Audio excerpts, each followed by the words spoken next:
Okay, welcome. We're very glad to have everybody here today for a topic that is really top of mind right now, which is business continuity planning. And we want to really help you be able to help your members come out of this COVID pandemic much stronger, because stronger members mean stronger purchasing co-ops. So thank you very much for having us to NCBA, and thank you to all the purchasing co-ops who are here, any of your members, and anybody else who's a member or friend of NCBA.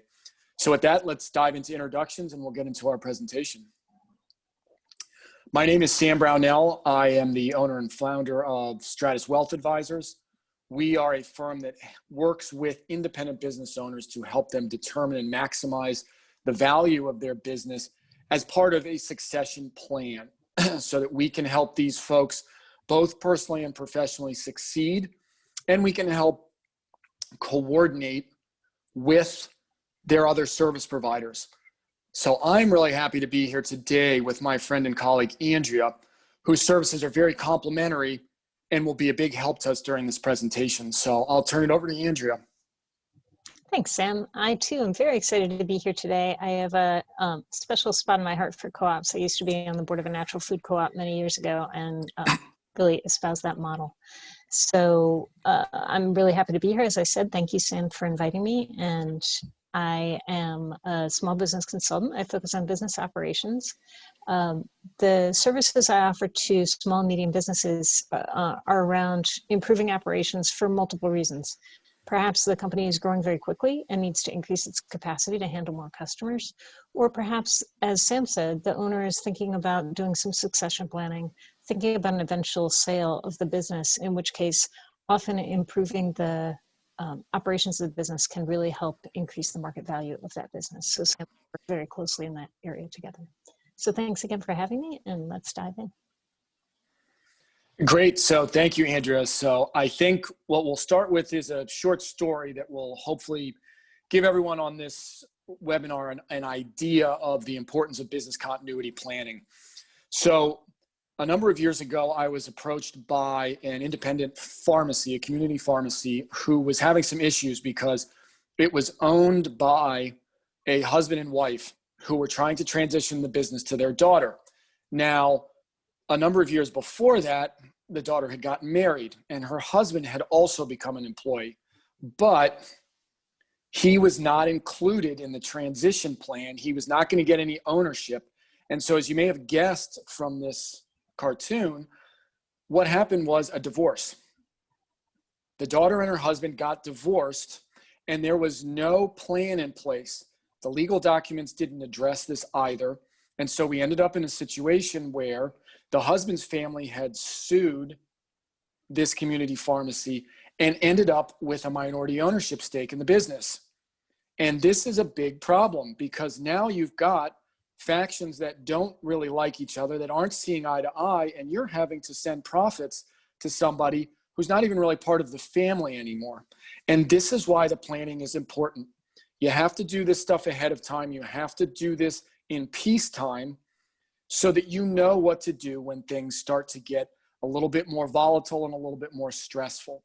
So let's jump into the way that Andrea and I like to define business continuity planning. So there are kind of four dimensions to look at, and they can all work together here. There are external risks, things like natural disasters, a pandemic. There are internal risks, things that have to deal with cash flow issues, inventory management, supply chain disruptions. Then we can look at these from another lens, which is this a trigger event? Is this something that is one time or maybe over a short period of time, but it's a defined continuity? Death of an owner comes to mind. Divorce would be another one. Or is this what we like to call a slow motion risk?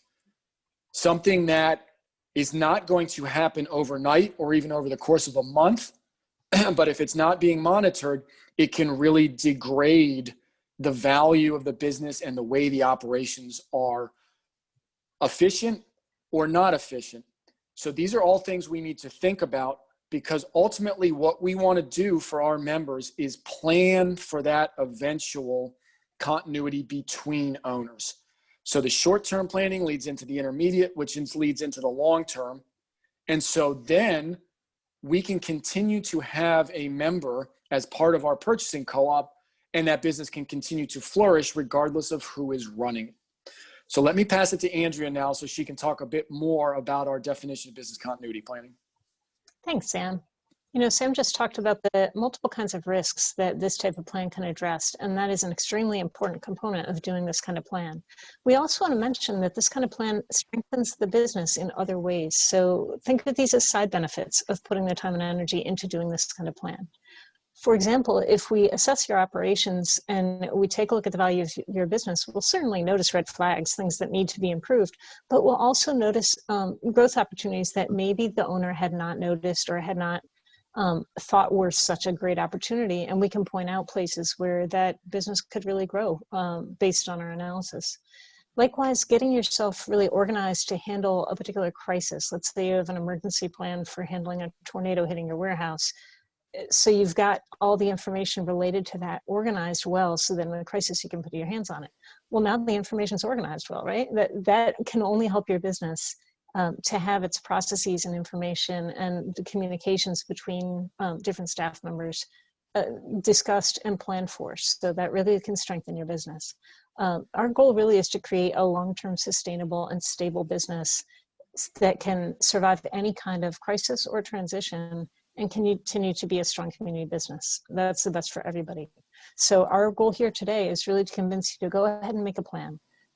If you take nothing else away, think about making a plan. So you may say, okay, Andrea, but we're already very busy. We're running a business. There's a lot going on. How do we make time for this? And I would say, look, it's part of your other planning processes that you're already doing. If you're doing an annual strategic plan, if you're doing budgets, if you even do quarterly work plans, anything like that, you can build this kind of planning into those processes. You're already having times when you sit down with your staff and have meetings. Make this a component of that.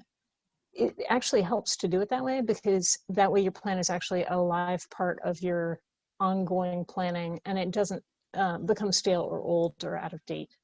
So we really recommend incorporating it into your current planning process so it's not a huge burden on you to do a separate process. So with that, let me pass it over to Sam, and he's going to walk us through kind of a roadmap of what it looks like to put together a plan like this. Yeah, perfect, Andrea. And that's a great transition for us, because we do want you as the purchasing co-ops to be able to take this information to your members and say, we're not adding another to-do. And so what we thought we'd do today was walk through our roadmap so that you had an idea of the way that we looked at creating these business continuity plans. And priority number one, and it's true for a business at any time, but especially in a time of crisis, is liquidity. So let's jump into a template here that could be very useful for your members. We all know that what is the lifeblood of a business is cash flow. And what we need to do, either in good times or in bad times, is make sure that as we look down the road, there aren't any problems coming up. But it's especially true now. And when we work with business owners, we think that they should be looking at a cash flow analysis every 1 to 2 months, because the environment's changing very fast. And this is not a challenging thing to do. It can be tucked in as part of the budgeting. It can be tucked in as part of your audit or your review with an accountant. But take a look at your revenues and let's project those out. And especially now, let's be conservative. Just because things are opening up doesn't mean that your revenue is all of a sudden going to bounce back to where it was in January or February.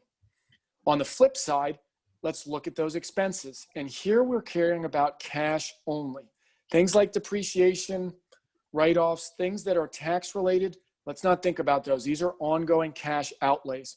And here we want to be more aggressive.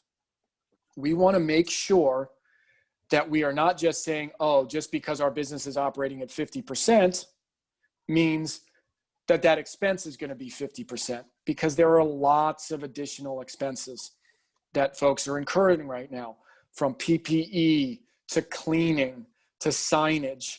And these things are going to affect the cash flow down the line. So remember, conservative on the revenue projections, aggressive on the expenses, and then we can see when we may run into a cash flow crunch. And this is something that we're going to provide to everybody here to use with your members. You're welcome to come by if you haven't and visit us at our booth and ask some questions about this, because these templates, they're easy, but they can be very powerful as we look down the line. So let's now jump into really the meat of the presentation, which is going to be this priority 2, which is identifying and mitigating these risks. And so I'm going to pass it to Andrea now so she can talk about the emergency action plan. Thanks, Sam.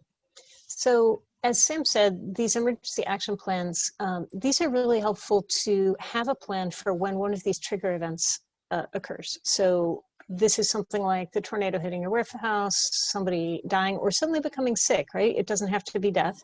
Suddenly someone is out when you expected them to be in and working. Any kind of crisis like that where it's triggered by a particular event. The basic process here is we figure out what key operations are that cannot stop in the case of this sudden event happening, right? Whatever has to keep running in the days and weeks following that sudden event, we want to identify those crucial operations. Then we're going to look at what possible risks are there, what kind of events might occur, and how they might affect those really key operations that we're talking about. Then you're going to work with your team and say, okay, so we've identified these risks. We know which the key operations are. How could we minimize the impact of those risks? And you're going to work through that with your team, come up with an emergency action plan, and write it down. So let's go through that in a little bit more detail. When we talk about identifying key operations, remember that it's not just the immediate things that you do day to day. Those things are very important. You want to identify them. You can look at customer facing, you can look at internal, but also remember to look at the things that happen only every so often. For example, maybe you have a quarterly process where you place a whole lot of orders with vendors for the upcoming quarter.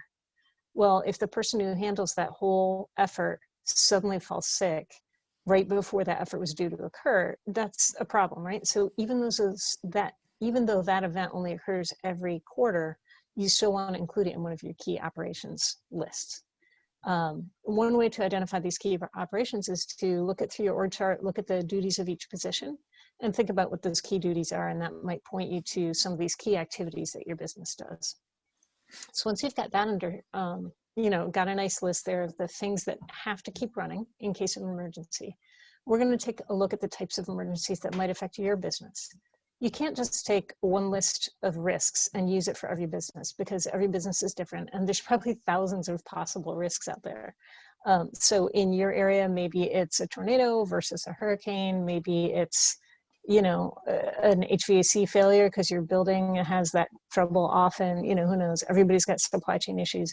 So I've listed here 4 major types of risk areas that might trigger some thoughts for you. You can go to ready.gov and see lists of a ton of them to, again, stimulate your thinking on that. And then I don't want you to forget organizational changes. Sam referred to this earlier, but there's some changes in the organization that people don't necessarily like to talk about. This can be a little uncomfortable. Potential death of a key staff member or one of the partners, divorce. If there's 2 partners owning a business, neither of them wants to say to the other, yeah, but what if you got divorced, right? That's not a comfortable conversation, but it is something you should discuss. So this may be an area where it's helpful to call in a succession planner like Sam, who can be that third party and can ask those questions that are otherwise maybe a little bit difficult to bring up. And he can also look at the structure of your business and notice risks that you might not be aware of in terms of the legal structure, what's been documented, what might happen, because he's done this for so many businesses, it's fresh in his mind. So once you've gone through these risks, you're going to make a list of risks and it's going to be overwhelming, right? You think, oh, I can't do planning for all of these. We know that. We are going to prioritize these and you're going to pick the most crucial ones to plan for. You're not going to plan for them all. So let's take a look at that. What I suggest you use is something I call a risk matrix. This is actually pretty simple. Along the bottom there, it's how likely is this risk to actually happen? And then going up and down, it's how bad would it be if it did happen, right? How badly would it affect your business? So you just put things in those 4 quadrants, low versus high. You don't have to be really picky, medium, low, just low versus high is fine. And then take a look. The things that are in the upper right, they're very likely to happen and very likely to have a very big negative impact on your business. You're going to make plans for those, right? Because they're likely and bad. So that's your first tier, your first priority. The second area is the top left. These are not so likely to occur, but the potential impact is still very high. And that's the kind of thing you do still want to plan for, even though they're less likely, because these are things that could take out your business. People don't plan for them because they seem unlikely, but the potential impact is so big. So make those your second tier and do make plans for those. The third tier is the bottom right, and this is more of a judgment call. So look at each risk. They're likely to occur, but it's fairly low impact to your business. Some of these you can just ignore. You don't need to have a plan for. Some of these over time slowly erode your customer confidence or your staff morale, or they're costing money each time they occur and it's slowly sucking away your cash flow. So those you're going to have to make a judgment call. Is it worth addressing them or not? If it is, make a plan. If it's not, you can ignore them. On the bottom left, you're going to leave those alone. There's not really time to handle every single risk. And if it's unlikely and low impact, it's not worth putting a whole lot of effort into those. So this is how you prioritize your risks. And then we're going to take those risks and next step will be to come up with plans for them. So before we go into that, I want to pass it to Sam to talk about some examples. Yeah, thanks, Andrea. And Andrea brought up a great point, and that's the brainstorming. This is where you can spend some time working on your business and having your team give you some input into how different scenarios would affect the operations. And we've listed 3 here that are very top of mind for lots of folks. Number 1 is somebody getting sick. If you have a key employee, a store manager, let's say, that even if they don't get COVID, if they have been exposed and have to quarantine, how are you going to deal with that? Who's setting shift hours? Who's dealing with issues that come up with customers? These are things to think through ahead of time. A lot of hurricanes have happened on the Gulf Coast. What is going on if a storm knocks out power? Do you have that backup generator? Are you able to get supplies in, and are you able to get goods to customers? And finally, regardless of what industry your members are in, everybody has experienced some type of supply chain disruption, but sit down with that team, figure out what types of supply chain disruption are going to be the most impactful in a negative way on your business. Do you carry a certain special type of inventory that you're going to have to make sure that you have because that's what customers want, versus the more general stuff that, hey, they may not need exactly now, or it may not be mission critical when it does come up. So think through these. Use and encourage your members to use their teams. And if they reach out to you, one of the best things you can do is start by asking questions. What are some of the biggest risks to your business? What are you concerned about right now? Because the more information you can get, the more help that you can give. And so we're going to go back to Andrea here to talk a little bit about the mitigation of these risks now that we've thought and brainstormed with our team about the impacts. Thanks, Sam. This is the point where we say, okay, team, we know that these are the risks that are going to impact our key operations. How do we handle them? And there's kind of 3 levels of handling a risk, right? If the risk is, for example, flooding, and the impact of that risk is damaging your goods in the warehouse that's next to the river that's flooding, in a perfect world, you would prevent the risk, right? So you ask that first. Can we prevent this risk from happening? Can we prevent the flooding? Well, in the case of a river flooding, probably not. It's kind of nature, right? Mother Nature. So let's move on to the second best, which would be avoiding the impact, avoiding the damaged goods. So maybe you could sandbag the warehouse and keep it from getting flooded, or maybe you could put the goods up on shelves inside the warehouse and prevent them from being damaged, even though the warehouse flooded. So if you can avoid that impact, of course, that's better. If you can't avoid the impact, then could you lessen it in some way? For example, during flood season, could you move goods to a different warehouse? Could you reduce your inventory at that time of year so at least the damage would be minimized? And, at worst, could you buy flood insurance or some kind of insurance to cover the value of the goods so that at least you could restock relatively quickly? So that's a good order to go in for those when you're trying to figure out how to handle a risk. So what do you do with that? You've sat with your team, you've figured out what the plan is to try to mitigate the risk. Write it down. And this doesn't have to be fancy. I've provided a template so you can download it or come by our booth and talk about it. It's just a very straightforward thing. You've made all these decisions, you've made plans of action. in the middle of a crisis, it's hard to remember what we decided 3 months ago that we were going to do in the middle of that crisis, right? So have it as an easy reference, right? Each of these crises, make sure that there's an easy reference plan that people can grab and say, I know what to do because we practiced this, we talked about it, we wrote it down. I have this reference sheet here. I see that Sally's going to call Joe. I see that I'm supposed to go call the warehouse. I see, right? We know what the steps are. We've decided in advance. Making those advanced decisions and writing them down is one of the most important things you can do, because in the middle of a crisis, no one's thinking clearly, right? Panic sets in. So to prevent panic, you write this down, you practice it, you train your staff, you talk through it, you make sure it's fresh in their mind. And then when it happens, they stay calm and they execute. They're not having to make important decisions under that strain of the sudden crisis.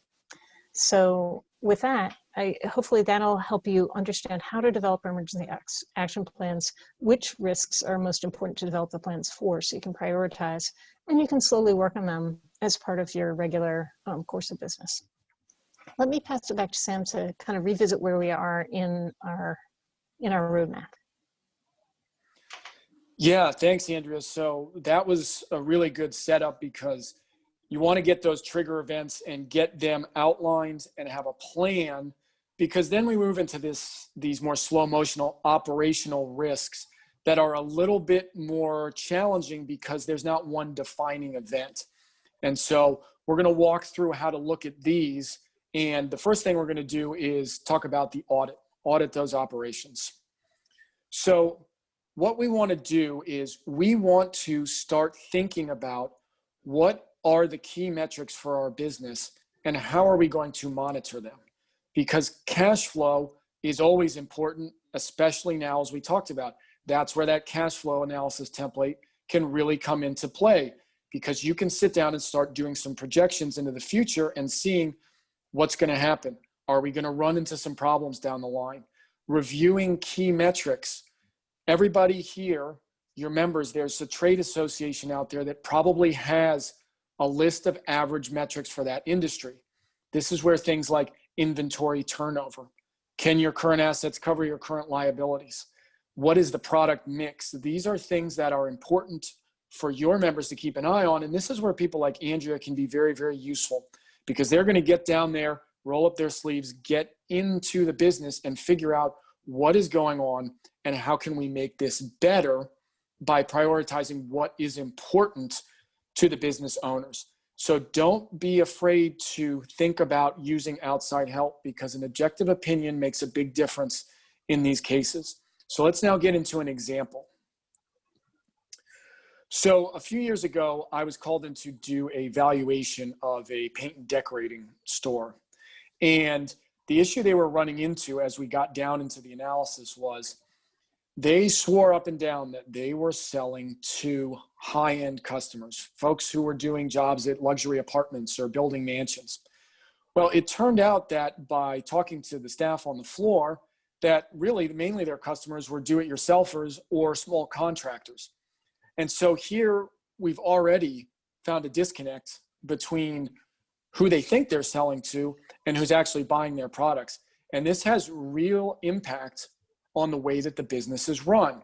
And this is where, again, we encourage you, as your members call, to ask questions. Use the questions that we've provided in this slideshow to prompt good discussion. Who are you selling to? What are your margins like? How do those compare to your competitors? And so one of the things that you can provide is this next template. So this is something that we use quite often with business owners. And again, just like the cash flow analysis, just like that risk mitigation chart, it's going to be things that are easy. We're not asking these folks to come up and do hours and hours of analysis, but these are things that they have to be able to do and tuck them in as part of their ongoing operations. So in this case, what do? We look at this chart and say, everybody in the organization, take this and independently fill out, what are our activities and services? Then let's rate these on a scale of 1 to 10 in 3 categories. How teachable are these? Is this something that if Andrea or I walked into your business or your member's business, we would be able to say, okay, we can learn that pretty quickly, or is this something that's just particular to somebody's mind? And if something were to happen to them, that knowledge would be lost and would have to be relearned again. So making things teachable, more turnkey, makes the business more efficient and more valuable. Next, differentiator. Is this activity or service going to provide something different to the customer? And this doesn't necessarily mean a different product altogether. This could be, and in this example, the bottom line. This independent hardware store specializes in barbecue equipment repair. Lots of hardware stores, in fact, all of them sell barbecue equipment, but can they repair it when it comes through the door? That's going to be a differentiator that one of your members may have that sets them apart, which then drives that third category, which is loyalty. Does this create loyalty? Ultimately, what we want is repeat customers. Repeat customers make our business more efficient. They allow us to grow because our customers can be some of our best marketers. So going through something like this, having your members go through it, talk them through this chart can really help to pinpoint the areas where they're strong and also the areas where they're weak, because especially during times of crisis, it's important to prune those operations. And there may be things that we were carrying this product or we were trying to provide this service and it just really hasn't taken off. Well, maybe now is a great time to cut that and divert those resources elsewhere. So let's now talk a little bit higher level now about this planning. Really, really important for your members. Strategic thinking is what we're talking about when we're in this section about slow motion risks. It's really important to not be in the weeds constantly. If you are the owner, if you're the leadership team, yes, take a turn at the cash register to see what's going on. But every week, you should be spending a couple hours thinking strategically. What is the vision of the business? Who are we selling to? What markets do we want to expand into? And these are things, again, that working with somebody like Andrea, who can pick out these areas and help prioritize and then come up with systems to implement them, is really, really important. And so that's what we're going to get into now, is talking a little bit more about some of these metrics that you can use with your members. So we've said it a lot. It's beating a dead horse, but I'm going to say it again. Ask questions. Ask questions. It's really, really important because it hits at the heart of the way a business is run. And one of the things that both Andrea and I are really big on is looking at the trajectory of these metrics over time, because that will tell you where your business is headed. Is our cash going down? Are we now able to cover less? Are we going to have trouble making that payment on that loan? How do some of these metrics, like our inventory, relate to industry averages? Are we close? Are we higher? Are we lower? What does that mean? And then who are we selling to? And how does that affect these metrics? If we're selling to the right customers, we should see an increase in sales. If we're marketing to the right customers, hopefully we're seeing an increase in sales, which will then hopefully drive a gross margin increase, which is really, really important. So let me now kick it back to Andrea so she can talk a little bit more in depth about using these key metrics. Thanks, Sam.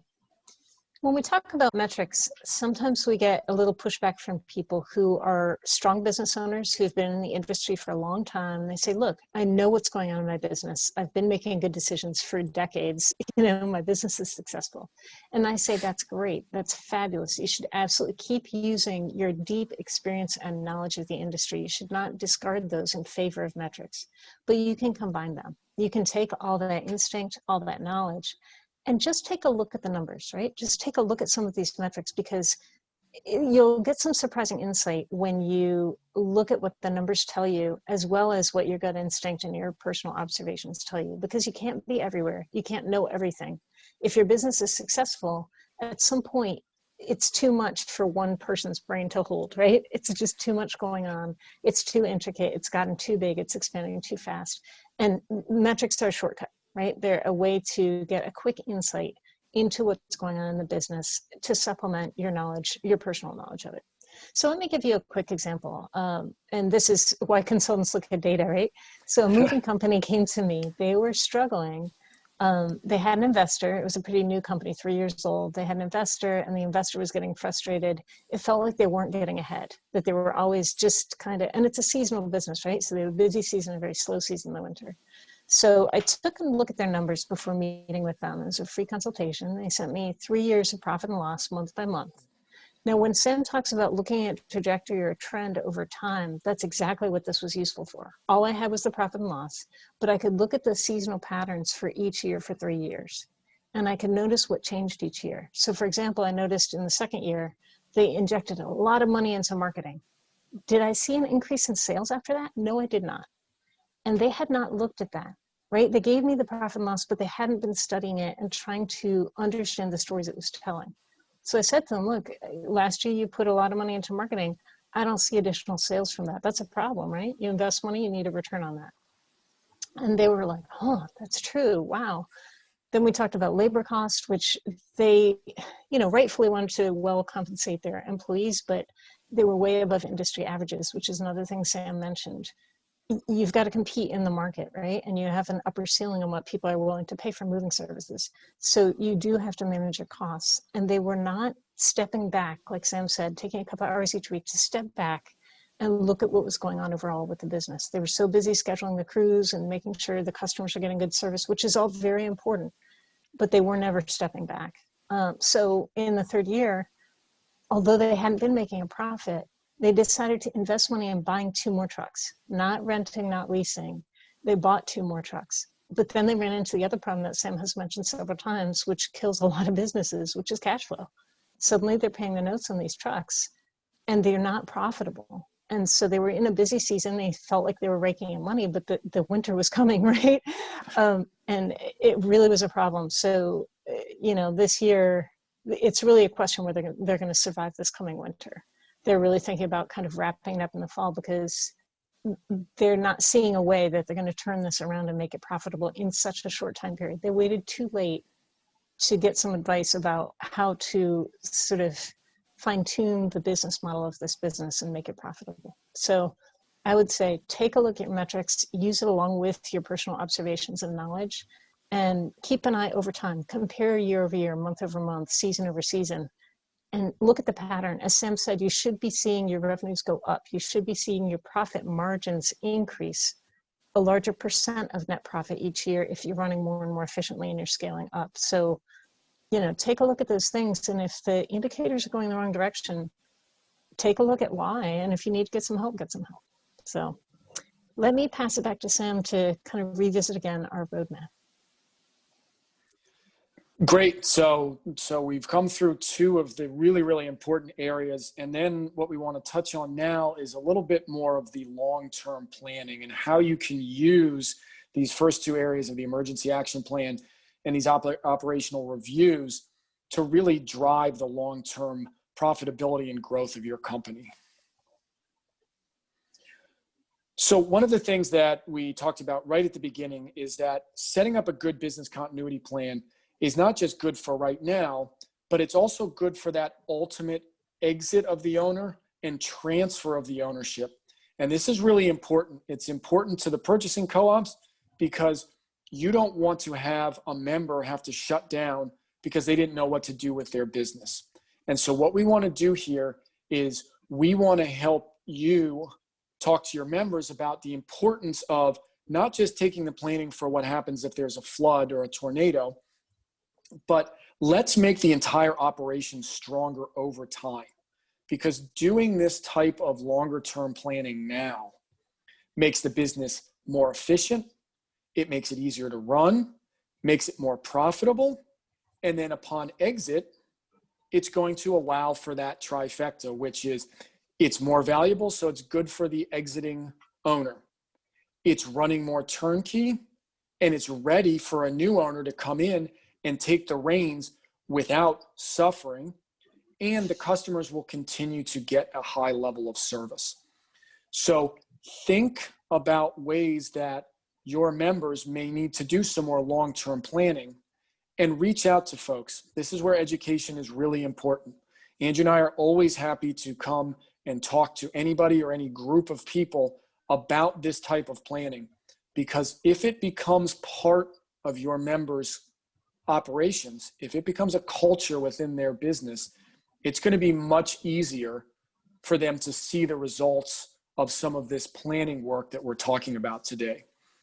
So let's now jump into our final priority here, which is this stuff has to be reviewed. We have to make this a part of our members' culture so that their planning is tucked in and becomes a part of their ongoing work. And this is where it becomes really important, as we've said throughout this presentation. Stick the head above the clouds. Encourage your member owners to stick their heads above the operations and start to look at the whole picture. How does the cash flow affect our inventory? And how does what's going on in our financing affect our cash flow? And how do who we're selling to affect what we're doing on the revenue side? All of this is at the strategic level. And this is a really important discussion because environments change. And no matter what your business continuity plan was, it needs to be updated. And it needs to be updated either once a year or at least looked at once a year, but definitely needs to be looked at and potentially updated if there's a material event, if there's a disability, if something happens to one of the owners. So these are really important planning items. And this is where folks like Andrea and I can be helpful, because the work we do at Stratus, we can come in and do an initial valuation and say, okay, here's what the business is worth. Based on your situation, we may need to grow that by 20, 30% so that you can exit and be comfortable in your personal life. Now, how are we going to do that?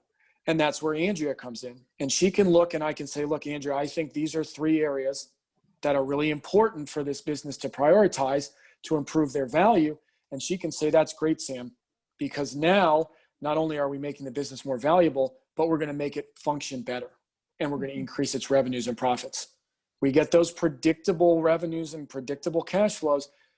That leads to more predictable growth. More predictable growth leads to a higher value of your firm. So think about what you are providing for your members in this business continuity plan space as a checkup. We all go to the doctor every year, even if nothing's wrong, just to make sure, just to check in, to get those guideposts along the way. So let's make sure that we are communicating this to our members, because as you'll see in this next cartoon, what we don't want to have happen is for somebody to go, oh yeah, I did make a business continuity plan, but man, when I tried to use it, it was totally useless. And let's think about the current scenario, which is COVID. If you made your business continuity plan 2, 3, 4 years ago, could you have predicted a global pandemic? I doubt it. So update. We've got to update this over time because conditions will change. And the last thing we want is to try to pull that business continuity plan off the shelf and it's worthless to us. So again, let's review. What are the steps? What are the steps that we would like to do to create a good business continuity plan for your members? Cash flow analysis. Cash is king. Let's make sure that we are in a strong position. And if we are not, let's make sure that we know far enough ahead of time so that we can make some adjustments. Then let's do that brainstorming. Let's determine those risks. Let's figure out whether they are high or low impact or likely to occur or not. And then figure out what we're going to do and how we're going to make some of these operational planning decisions ongoing so that we are reviewing things over time. Because ultimately what Andrea and I want to provide to you is the ability to make your members stronger, because stronger members grow their business. They have need for more services. They have need for more goods. They also are able to transition very well from one owner to the next. And that means that the purchasing co-op's stronger. It's got greater purchasing power and it's not losing members. And that's ultimately what we want to see for you and for your members. So let's now talk about a few things that we can do to help you. Please feel free to use our resources. If you have not come by and visited us at the booth, do it. if you want to engage with us now, use the Q&A function, use the chat function. We're here to help. We will offer our time because we want you to be able to provide the right resources to your members. So feel free to use any of these links from Stratus, and I'm going to pass it to Andrea because I know she has some other resources for you all. Absolutely. I think the most important resource, as Sam said, is we're happy to give of our time. We're happy to talk to you. There's a free consultation on my website. Don't hesitate to use that. You can get some free advice and put yourself maybe in a slightly better position, just knowing a little bit more, having some ideas of things you can do in the future. So there's plenty of stuff on my website. I also put a couple of government links in there that can be helpful in terms of lists of risks to consider, that type of thing. So feel free to explore those things. And then I think the most important thing really is we're here in person right now to chat with you, to answer your questions. So we hope that you'll stay and talk to us. And we're very excited to interact with you a little bit, even virtually. Yeah, thanks. Thank you. Thank you, everybody. And thank you to NCBA for having us. And as a proud associate member of Stratus, is always happy to help anybody in the co-op space. And Andrea feels the same way. So please feel free, whether it's now, whether it's later in the week or a couple months down the line, feel free to reach out to us. We're here to help. Thanks.